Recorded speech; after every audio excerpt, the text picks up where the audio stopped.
Salve ragazzi, benvenuti in un nuovo video. Oggi parliamo del TED. Il TED, che per estensione si chiama Triceps Extension Dip, sarebbe appunto un'estensione di tricipiti, come dice la parola, e una volta era chiamato Impossible Dip. Veniva chiamato così quando erano veramente in pochi ad eseguire questo gesto, mentre invece oggi possiamo evitare di chiamarlo così. Iniziamo con i requisiti principali, che sono avere almeno 30 dip alle parallele. Dip intendo profonde, quindi rompendo il parallelo, arrivando con la spalla sotto il livello del gomito. In secondo luogo possiamo iniziare con i movimenti specifici, iniziando ad approcciare questo movimento nello specifico con le estensioni a terra. Possiamo farlo inizialmente sulle ginocchia e poi sui piedi. Cerchiamo sempre di arrivare a terra con il gomito e poi di stendere completamente il braccio. Un errore classico è quello di allargare i gomiti, evitiamo di farlo perché la parte difficile in questo modo viene meno. Durante la salita i gomiti rimangono fermi, il bicipite in alto e si sale verticalmente. Successivamente andremo ad imparare i Russian push-up, che si seguono partendo da un normale piegamento sulle braccia, dopodiché andiamo a spostare il peso indietro fino a appoggiare i gomiti a terra.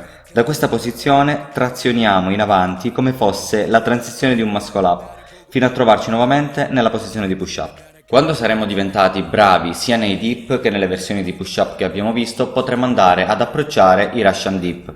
Russian dip sono già un po' più complessi, quindi vi consiglio di gestirli con maggiore attenzione. Diventeranno sicuramente un esercizio molto facile, però come tutte le cose quando siamo agli inizi possono essere pericolose. Questo movimento è identico alla sua versione push up, la differenza sta nel fatto che lo eseguiamo sulle parallele mimando il gesto del dip. Solo quando avremo raggiunto un buon livello in questo esercizio, e non ci metterete molto, potrete passare ad un approccio più diretto. Non dimentichiamo che per il TED aiutano molto anche le zavorre nei dip, quindi eseguire dei dip zavorrati con dei carichi aggiuntivi aiuterà tantissimo per l'evoluzione di questo gesto. Quindi allenate le zavorre. Per quanto riguarda poi invece il movimento nello specifico, quando siamo pronti possiamo iniziare con una loop bend.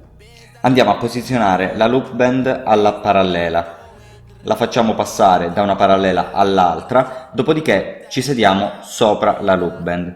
Da qui andiamo a mimare il gesto del TED nello specifico. Ricordiamoci che oltre alla forza nel tricipite è molto importante la forza nei polsi e vi faccio vedere qualche esercizio che potete fare per andare a rafforzare i polsi appunto.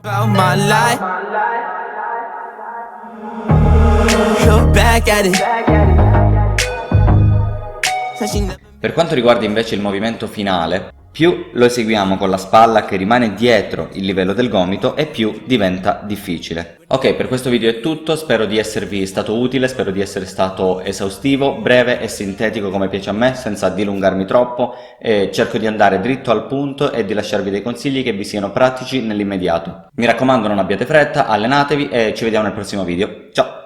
Good when I look at it, I get goosebumps when I look at it. Oh, girl, just wanna have fun with it. Oh, girl, just wanna